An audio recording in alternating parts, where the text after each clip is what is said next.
penyingkapan terbesar sebelum memasuki tahun 2023 ini. Asih. Nah, seperti ini tiba-tiba saat mau dikatakan itu,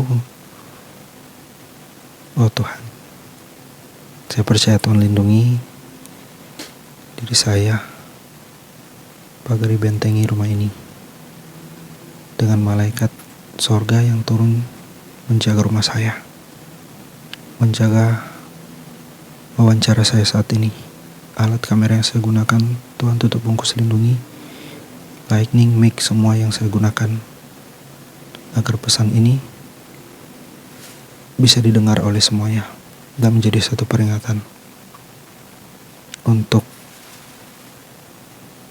lebih khususnya bagi umat Kristen. Iblis ini tidak menyesatkan kita lagi, tidak membawa keluar dari Tuhan, tapi mereka lebih mengarahkan kita untuk lebih rajin misalnya ke ibadah, untuk kita merasa bahwa kita dekat dengan Tuhan, kita merasa kita dekat dengan hadiratnya, kita merasa kita diberkati. Dan jika kita merasa kita diberkati bahwa kita dekat dengan Tuhan, iblis itu cara kerjanya di tahun 2023 sekarang ini ke depan, mereka akan membuat kita merasa melayani Tuhan, tetapi tidak.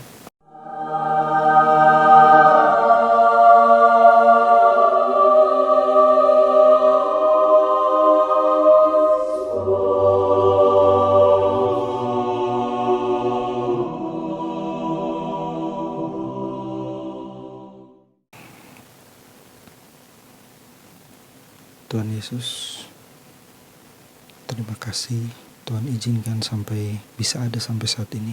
Dan terima kasih izinkan saya memanggilmu Bapa, karena tidak ada hubungan yang lebih dekat selain Bapa dengan anaknya. Terima kasih saya menjadi anakmu. Terima kasih kau telah selamatkanku, dan aku akan berjuang untuk mempertahankan keselamatan itu agar tidak menjadi sia-sia.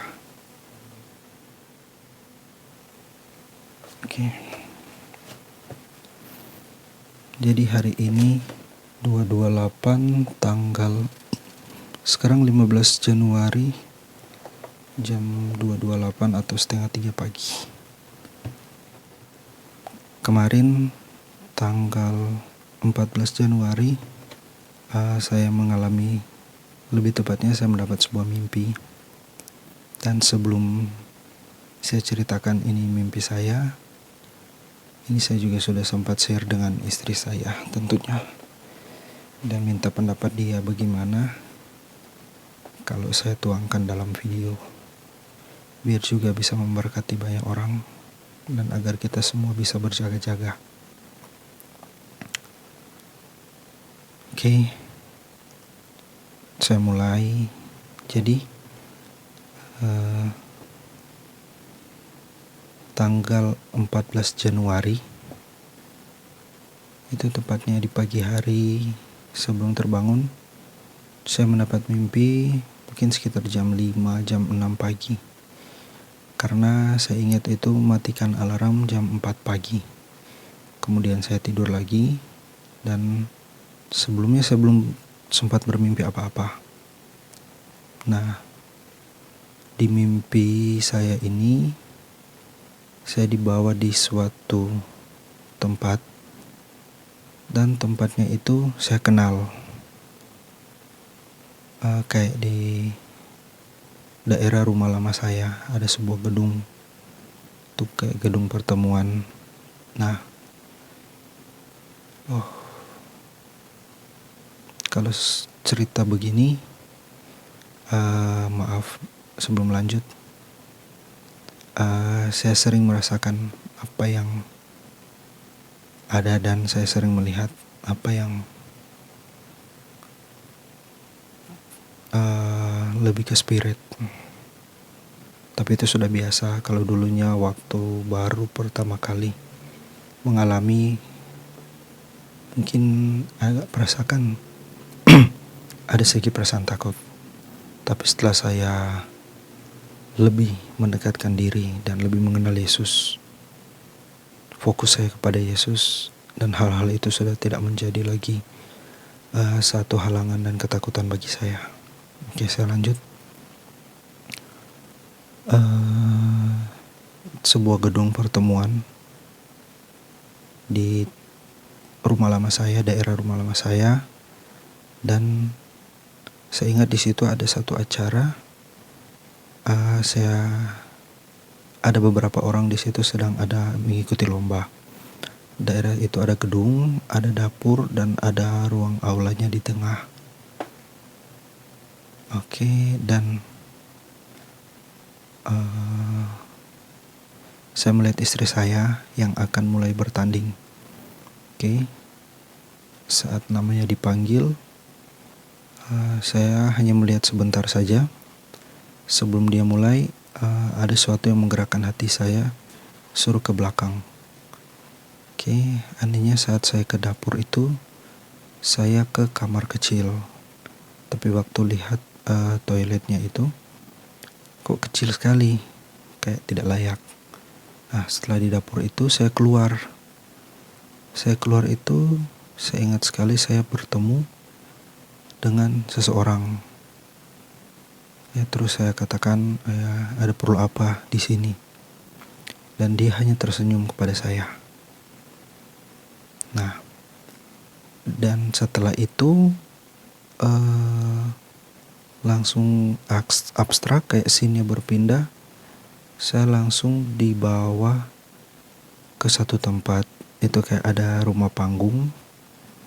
Saya tahu karena itu rumah 2 tingkat dan kayu-kayu. Rumah kayu. Jadi rumah 2 tingkat keseluruhannya kayu. Nah, itu ada di lantai 2. Kita sedang berdoa. Pertama saya lihat itu kita berdoa bersama-sama. Itu ada saya, ada istri saya, dan ada 2 orang ini yang belum saya ketahui belum pernah lihat, belum pernah dengar, atau belum tahu siapa mereka. Nah, kemudian setelah sementara berdoa itu, saya digerakkan lagi angin. Oke, ini sudah larut malam ya, jadi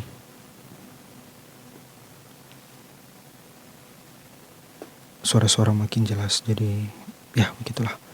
Oke, jadi di situ saya digerakkan saat doa untuk memegang tangan dari seorang pria tersebut. Oke. Dan setelah saya pegang tangannya,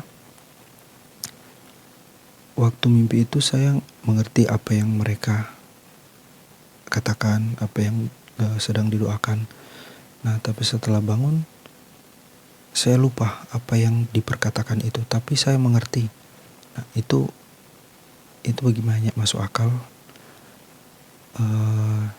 Saya mengerti, tapi saya lupa apa yang mereka katakan. Intinya begitu. Nah, saat mulai saya pegang tangannya, itu kayak ada sesuatu yang menjamah saya. Oke. Dan saat didoakan, dari 2 pasangan ini, karena saya tahu kenapa mereka pasangan. Oke, itu anjing saya di depan. Mungkin ada anjing yang lewat dan dia tidak sempat keluar. Oke, lanjut. 2 pasangan ini, kenapa saya tahu? Karena dia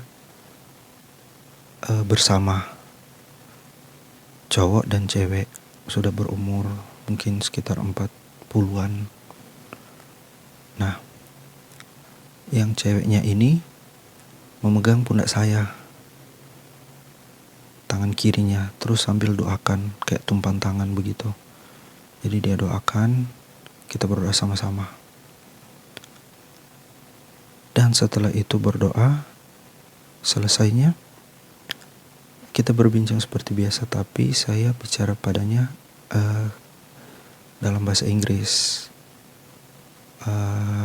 Saya ingat saya tanya,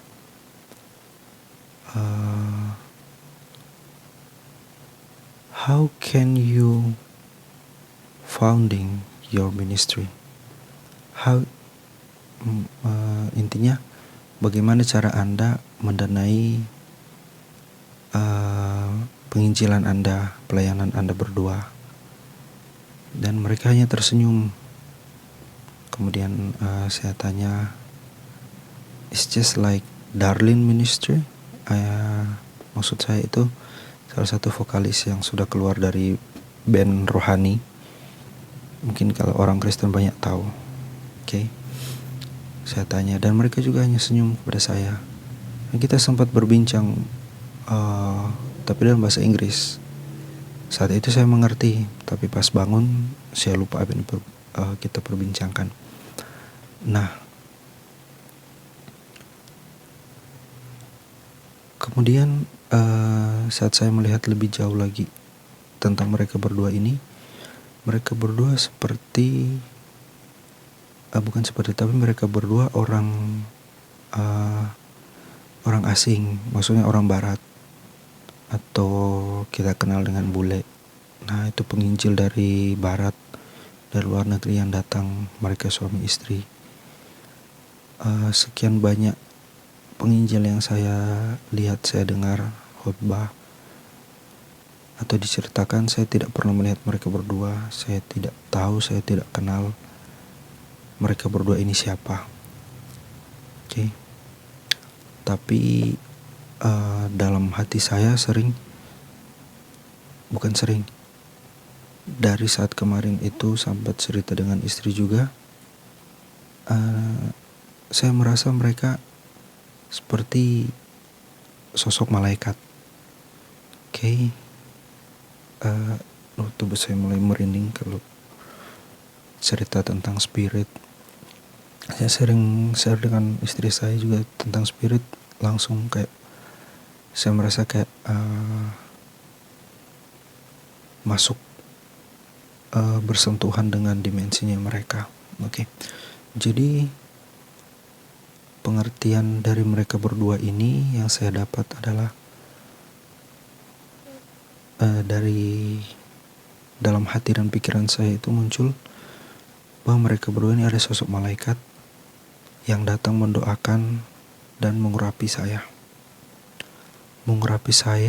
untuk tujuan ke depan. Nah, dari hal itu saya dapat penyingkapan terbesar, di mana ini saya mau ceritakan ini, kepala saya sudah merasa agak membesar dan agak merinding. Oke. Tapi itu sudah terbiasa. Beberapa banyak vision juga saya dapat, saya merasa seperti itu. Nanti ke depan mungkin jika Tuhan izinkan akan saya ceritakan juga, jika diizinkan. Oke. Jadi lanjut.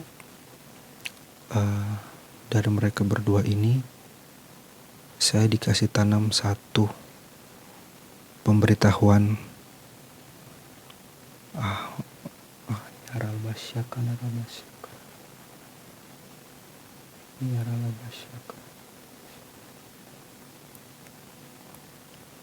Oke, saat ini sekarang saya belum merasakan mengantuk sama sekali. Oke. Tadi juga sudah sempat mengantuk, tapi sekarang sudah hilang begitu saja. Jadi saya lanjut. Maaf yang tadi biasanya itu saya tidak bisa mengendalikan lidah saya. Tiba-tiba ada keinginan dorongan yang kuat dari dalam untuk mengatakan bahasa itu.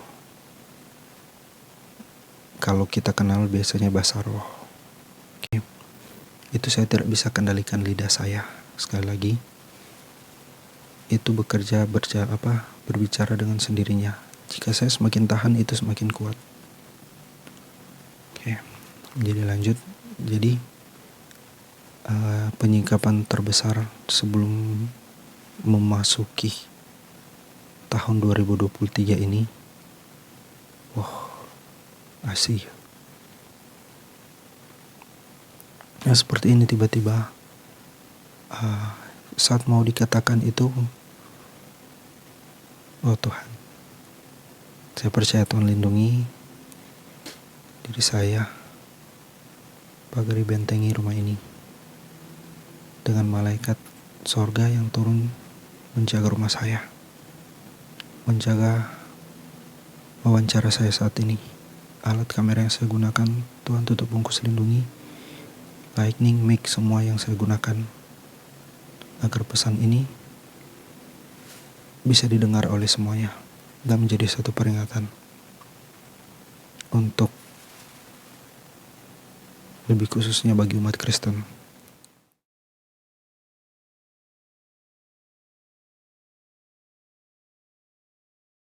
Haleluya. Makasih Tuhan. Jadi saya lanjut. Saya diperlihatkan dalam dunia spirit. Itu saya lihat ada sekelompok iblis. Tapi bukan yang besar, yang kerucu-kerucu, yang kecil-kecil itu sedang mengerumuni sebuah meja yang besar. Itu kalau kita sering lihat di film-film kayak sementara susun strategi perang. Kalau bisa nonton film war, film kolosal, film perang, itu mereka di sebuah meja. Di meja, kemudian di pinggir-pinggirnya itu banyak yang mengerumuni, jadi kayak melihat. Jadi kayak ini meja, terus banyak yang di sekitar sini. Jadi melihat ke bawah, ke meja, ke arah meja situ. Dan saya dijelaskan bahwa mereka bukan sedang merencanakan, tapi lebih mengutamakan serangan mereka karena sudah dilakukan sebelumnya dan itu berhasil. Dan di tahun ini akan semakin digencar lagi, difokuskan ke situ. Jadi untuk sekarang ini banyak pekerjaan mereka yang iblis-iblis yang kecil-kecil ini menyerang umat-umat Kristen. Yes. Ini lebih dikhususkan untuk pengikut Kristus. Pesan ini untuk kita. Jadi banyak menyerang para umat Kristiani. Mereka yang percaya Yesus intinya diserang, tapi mereka sudah tidak bisa digoda. Mereka sudah tidak bisa disesatkan dengan pengajaran-pengajaran apapun, dengan doktrin-doktrin apapun. Pendiriannya sudah goyah. Sekali Yesus tetap Yesus, dan itu baik. Mereka sudah tidak mampu menyerang. Nah, dalam perundingan di meja strateginya mereka ini, waktu saya melihat itu, saya dikasih pengertian begini. Jika iblis tidak mampu menyesatkanmu, dia akan membuatmu sibuk. Mungkin teman-teman pernah dengar kata ini, entah di media sosial, di YouTube, Facebook, TikTok, maybe. Jika iblis, setan, tidak bisa menyesatkanmu, mereka akan membuatmu sibuk. Ya, entah sibuk dengan pekerjaan, sibuk dengan hal apapun yang bisa menjauhkan kita dari Tuhan. Tapi teman-teman tahu, ternyata itu bukanlah hal yang terbesar yang mereka lakukan.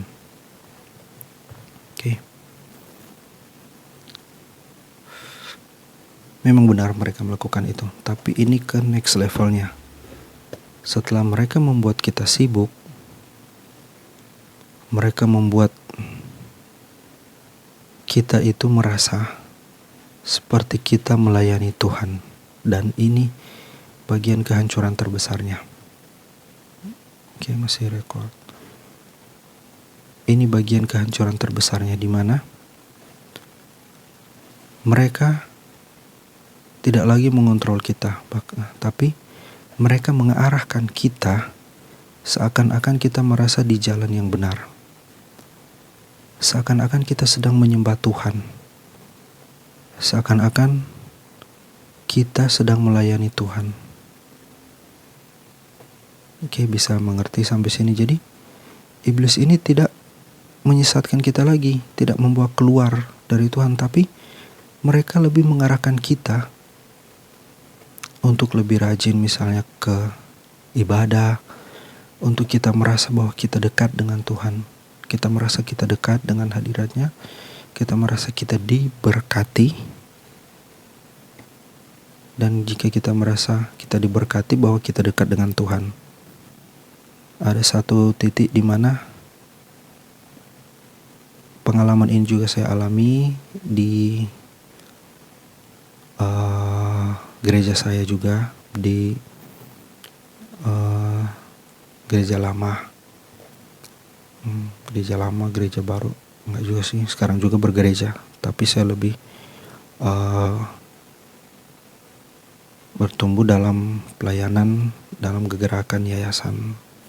Tapi saya juga masih bergereja, dan itu bukan menjadi batu sandungan, dan saya usahakan diri saya menjadi terang di gereja tersebut. Oke. Jadi dari gereja sebelum saya pindah ke daerah baru, sama. Kebanyakan pelayan mereka itu lebih mengutamakan mereka yang tanda kutip diberkati. Jadi jika dalam satu hari itu ada 2 pelayanan, mereka akan utamakan yang lebih diberkati. Karena pengertiannya, mereka yang lebih diberkati itu lebih dekat dengan Tuhan. Jadi mungkin individunya yang mungkin yang harus introspeksi diri, dan yang melakukan ini ada pelayan khusus lah. Oke, nah, jadi di sini iblis itu cara kerjanya di tahun 2023 sekarang ini ke depan, mereka akan membuat kita merasa melayani Tuhan, tetapi tidak. Iblis itu membuat kita merasa sedang melayani Tuhan, tetapi tidak. Salah satu contoh konkret. Di saat kita beribadah, kita mengutamakan seremonialnya. Contoh,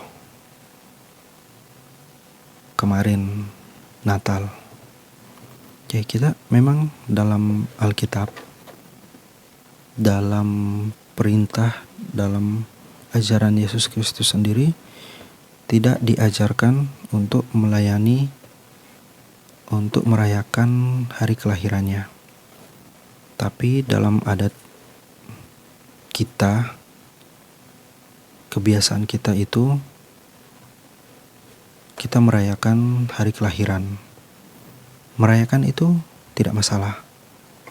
Tapi jika sudah berlebihan itu menjadi masalah. Karena di saat kita merayakan hari besar ini, kita dibuat sibuk dengan hal-hal yang tidak menuju kepada keselamatan. Kita fokus ke acara, kita fokus ke orang, ke jemaatnya. Jadi begini, kita fokus ke acara, kita fokus ke mau isi acara apa, mau isi rundownnya acara apa, siapa-siapa pembicara, mungkin kata yang memberikan kata sambutan, siapa-siapa pemerintah yang akan hadir, dan acara apa yang akan diselenggarakan untuk membuat kegiatan ini meriah dan terlihat wah di mata manusia. Dan itu dianggap sudah melayani Tuhan dengan membuat kemeriahan acara ulang tahunnya. Sampai sini bisa paham? Jadi kita dibuat sibuk. Kemudian dalam di ibadahnya sendiri,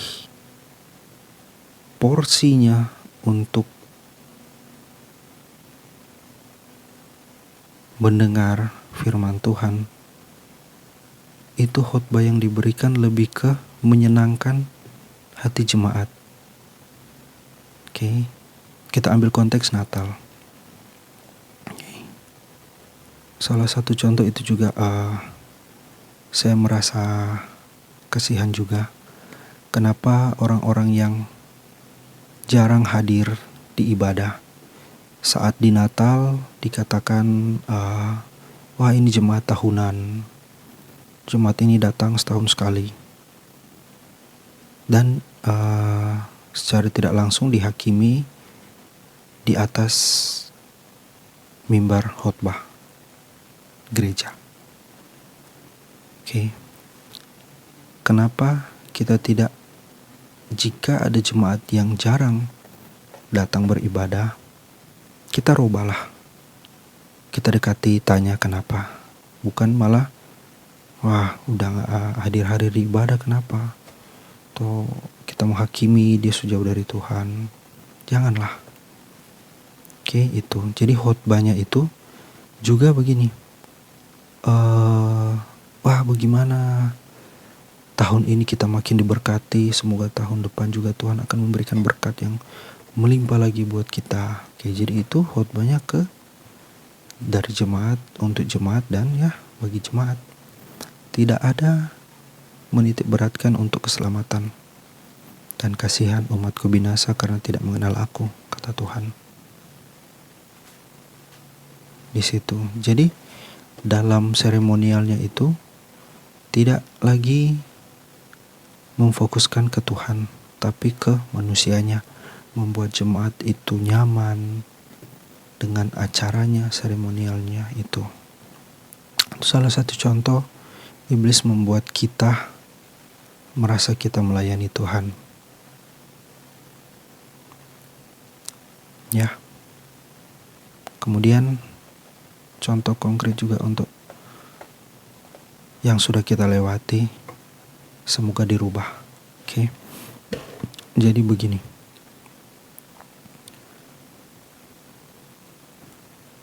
Di saat kita memberi, jangan jadikan itu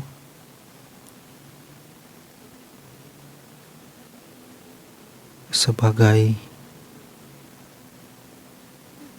mau cari kata yang tidak terlalu kasar.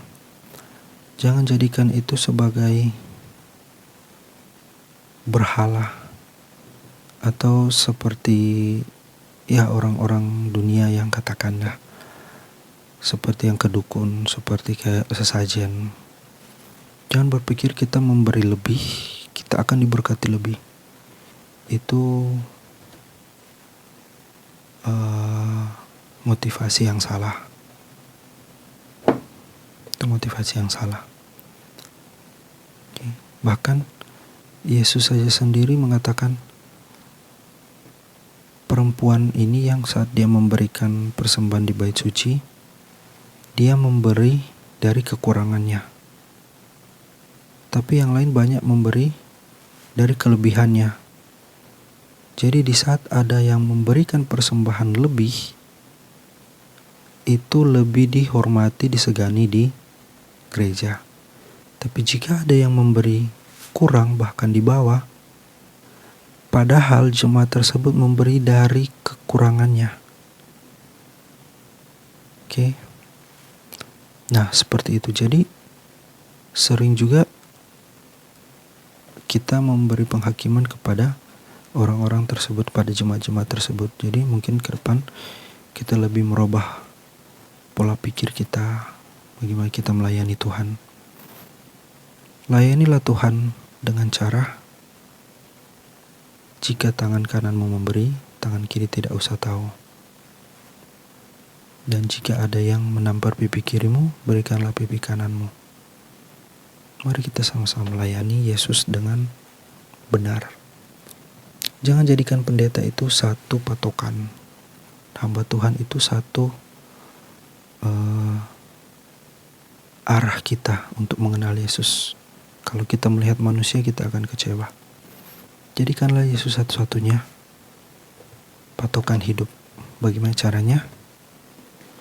Kita harus mengenal Dia dengan baca Alkitab. Karena siapa pribadi Yesus itu, kita akan kenal jika kita membaca tentang Dia dalam Alkitab. Dan nantinya juga teman-teman, Semakin mengenal Yesus, teman-teman akan tahu. Teman-teman akan tahu membedakan mana suaranya, mana yang suara hati kita dan mana suara hati iblis. Karena kalau teman sendiri, teman dekat kita, istri kita, bahkan ayah, ibu, adik, kakak kita kenal suaranya karena kita mengenal pribadinya. Kalau kita mengenal pribadi Yesus, di saat dia berbicara, kita akan mengenalnya. Oke, kita bisa katakan, oh ini suara Tuhan. Itu sudah next level lagi. Jadi kita kembali ke rencana iblis. Jadi begitu. Dia akan membuat kita merasa sedang melayani Tuhan. Contoh juga begini. Setiap hari kita masuk ibadah. Jangan katakan setiap minggu. Setiap hari, entah ibadah perkumpulan, ibadah kayak doa malam, doa minggu, doa Jumat, doa Senin, baru ibadah minggu juga dari pagi sampai malam kita di gereja. Apakah itu membuat kita lebih dekat dengan Tuhan? Jika motivasi kita beribadah salah, itu sudah salah. Tuhan melihat hati kita. Kalau kita beribadah hanya sebagai rutinitas, maka iblis yang dimenangkan.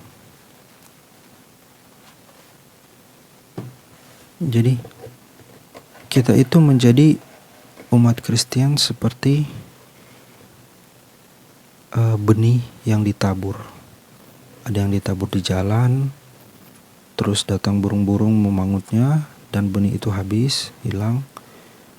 Ada yang ditabur di bebatuan, ditabur di semak berduri, ada yang ditabur di tanah subur. Nah, apalagi yang ditabur semak duri, di bebatuan. Nah, itu umat Kristen seperti itu. Sekalipun kita rajin beribadah, di saat ditampar oleh ujian, kita akan lemah. Karena dasar kita tidak kuat. Kalau hanya datang beribadah. Ya, jadi kita harus mengenal Yesus yang sebenarnya. Jadi itu rencana iblis untuk tahun 2023. Ia akan membuat kita seakan-akan sedang melayani Tuhan. Dia akan membuat kita merasa seperti dekat dengan Tuhan. Dia akan membuat kita merasa diberkati oleh Tuhan. Dia akan membuat kita tidak menjauh, tapi dia akan membuat kita lebih fokus dengan apa yang dilihat oleh manusia. Padahal Tuhan melihat hati.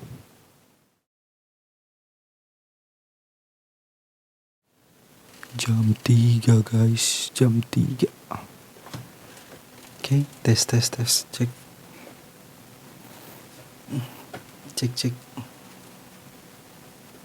Hai. Oke, jadi mungkin kedepannya saya akan membahas, saya akan cerita pengalaman saya mendapat vision, penglihatan apapun itu yang dari Tuhan dan kebaikan Tuhan dalam hidup saya. Jadi saya akan share pengalaman saya pribadi dan semua cerita-cerita mungkin yang akan saya dapat dari pewahyuan setelah membaca Alkitab. Dan jika bisa bermanfaat untuk teman-teman yang sedang menonton, ya puji Tuhan. Dan saya juga terima kasih pada Tuhan karena diizinkan untuk bicara di sini. Semoga Tuhan memberkati kita semua. Shalom.